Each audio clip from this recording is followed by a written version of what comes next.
Well, the RMB BER Business Confidence Index remained flat in the final quarter of the year, increasing by only 1 point to 43. That's below 50, so it's still negative. Ettienne le Roux, Chief Economist at RMB, is with us in studio. Yesterday we spoke with your, I suppose your family colleague in a way, Kees Bruggemans, about the consumer index. That was also 1 point up, but from a low level. So I guess we are painting you're painting a similar picture for us. Yeah, just go back 2 quarters. I mean, business confidence fell by 4 index points in the second quarter, 6 in the third quarter, and now flat. I think the fact that it hasn't fallen further is good news. If you look at it, 1 index point move it's hardly any good news, but the results are actually quite interesting if you look at the different sectors that we've covered, and we covered 5 of them. Here we have, for example, confidence among retailers falling quite a bit, but confidence amongst building contractors and wholesalers picking up quite nicely, almost neutralizing all of that. And then confidence levels flat amongst manufacturers and new vehicle dealers. You've painted a good picture. We've got a graph of the index itself, which our director is going to put on the screen in just a moment. But it's still a long way from the depths of despair where we are right now.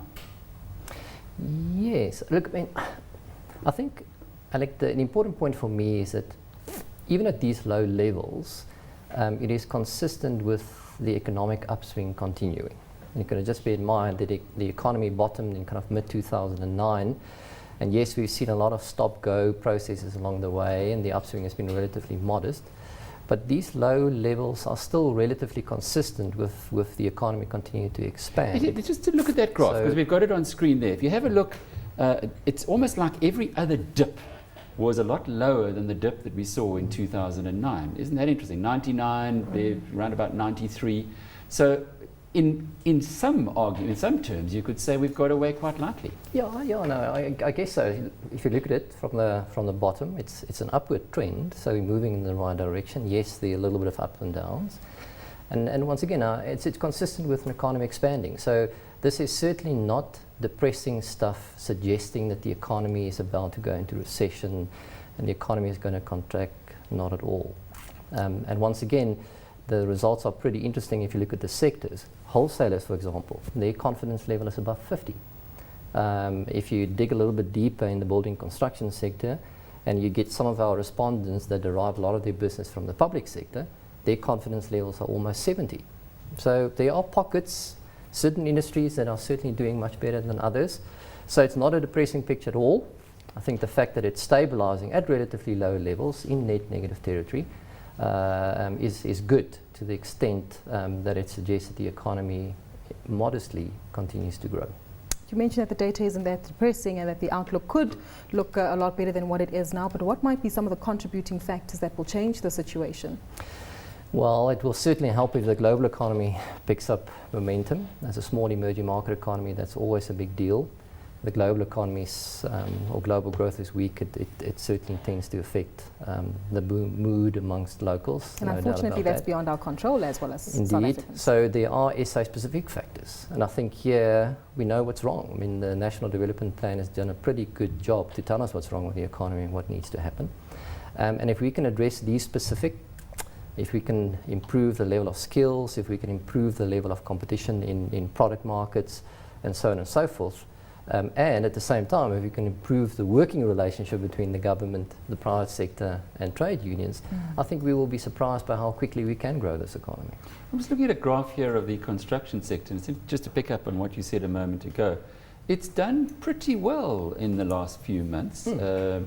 Construction shares from around an index of around 42 to an index of around 48 at the moment. Okay, well, Alec, a year and a half ago, that was at kind of mid-20s. Now we're at 47. If you look at the index, so this is a sector, no doubt, that is slowly on the mend, slowly coming back to life, a slow but persistent recovery.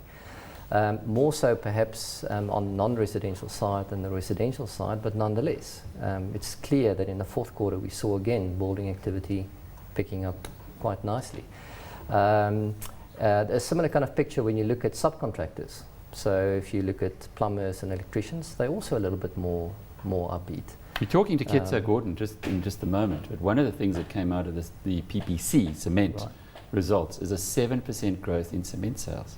So that talks to exactly what you're talking about, construction. And earlier I also talked about civil. Respondents deriving business from the state. Their confidence levels have picked up quite nicely over the last couple of quarters. So that clearly must be a reflection of the fact that the government's infrastructure projects and investment in addressing some of those issues and bottlenecks are certainly starting to pay dividends. Our respondents are showing it, and it's certainly helping the mood in that sector. Just on the labour issue in South Africa, we know that that's something that affects several sectors in the South African economy. Have some of your respondents taken that into account?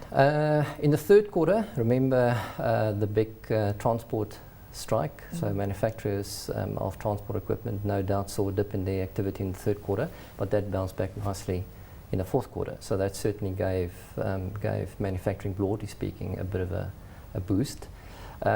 Manufacturing is interesting because confidence levels stayed flat in the fourth quarter, but if you look at the underlying data, it is far more encouraging.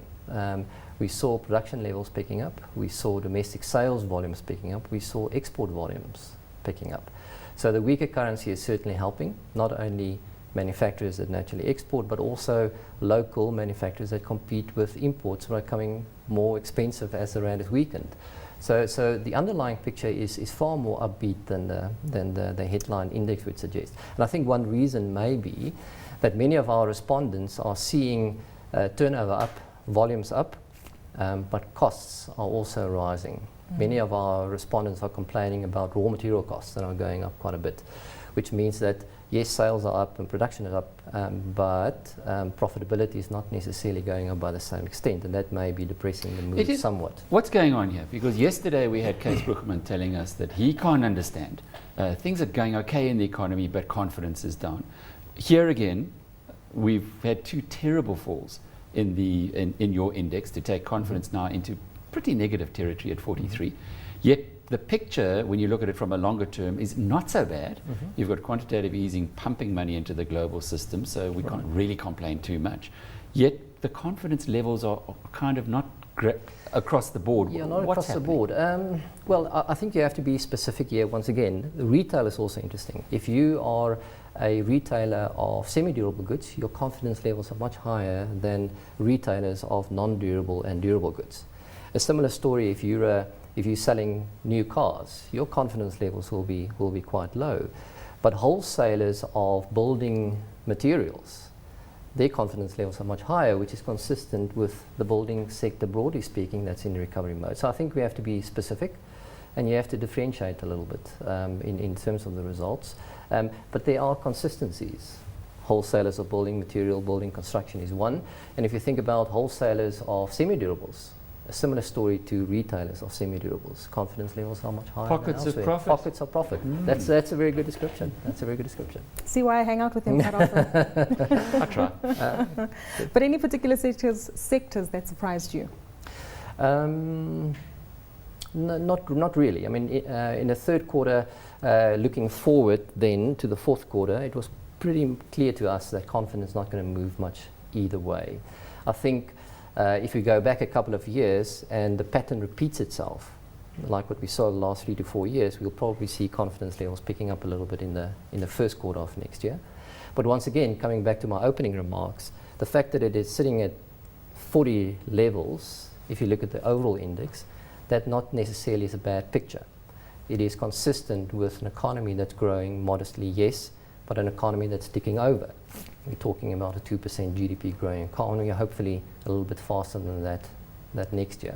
I think the frustrating thing for me is that we know what is wrong with the economy, but it's not necessarily being addressed with the vigor that it requires. And we talked a little bit about the constraints early on. If we address those issues, the economy can do much, much better than what we've experienced the last 2 to 3 years. So there is light at the end of the tunnel. No, certainly. Ettienne, thank you so much for your time. That was Ettienne le Roux, Chief Economist at RMB.